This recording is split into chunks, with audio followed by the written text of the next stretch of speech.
대장동 의혹을 수사하는 검찰이 김만배 씨와 남욱 변호사의 신병 확보에 성공했지만 조사에는 어려움을 겪고 있습니다.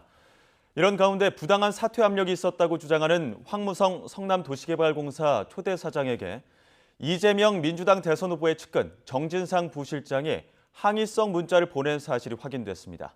취재기자 연결합니다. 손효정 기자. 네, 서울중앙지방검찰청입니다. 네, 김만배 씨와 남욱 변호사, 그제 새벽에 구속된 뒤로는 아직 검찰 조사를 받지 않았죠? 네, 검찰 수사팀은 애초 어제 김만배 씨와 남욱 변호사를 구속 뒤 처음으로 불러 조사할 예정이었습니다. 하지만 두 사람 조사 모두 미뤄졌는데요. 이곳 검찰청사 6층에서 근무하는 수사관 한 명이 코로나19에 확진됐기 때문입니다. 검찰은 접촉자 규모를 파악하며 조사 재개 시점을 검토하고 있는데 오늘도 두 사람 조사는 어려운 것으로 전해졌습니다. 다만 수사팀은 가능한 한 빨리 핵심 피의자들을 불러 조사할 계획인데요. 대장동 4인방 가운데 가장 먼저 재판에 넘겨진 유동규 전 성남도시개발공사 기획본부장의 첫 공판이 오는 10일에 열리는 데다 구속 피의자들은 20일 안에 기소하지 않으면 풀어줘야 하는 만큼 수사에 더욱 속도를 내야 하는 상황입니다. 가장 큰 과제는 배임 혐의를 탄탄하게 입증하는 일인데요. 앞서 구속영장에 최소 651억 원으로 적었던 배임 액수를 구체적으로 가다듬어야 하고 성남시청의 개입 여부도 규명해야 하는 겁니다. 계속된 성남시청 압수수색으로 대장동 관련 인허가 자료와 결제문서, 이메일 등을 확보한 검찰은 성남시의회 관계자들에 대한 로비 의혹도 살펴볼 방침입니다. 특히 이른바 정영학 녹취록에서 30억 로비 대상으로 지목된 최윤길 전 성남시의회 의장부터 겨냥할 것으로 보입니다.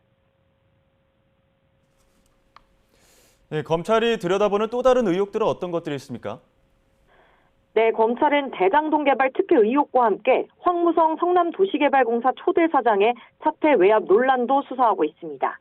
황 전 사장은 지난 2015년 부당한 사퇴 압력을 받고 사장을 그만뒀다며 그 배우로 이재명 민주당 대선 후보의 측근 정진상 선대위 비서실 부실장 등을 지목했는데요.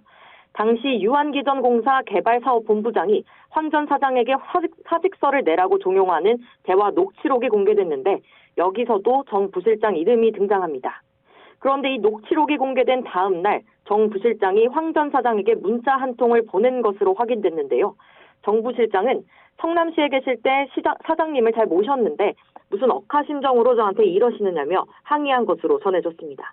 이와 함께 유동규 전 본부장이 검찰 압수수색 직전 정 부실장과 통화한 것으로 드러나면서 정 부실장을 향한 의혹은 더욱 확산하는 모양새인데요.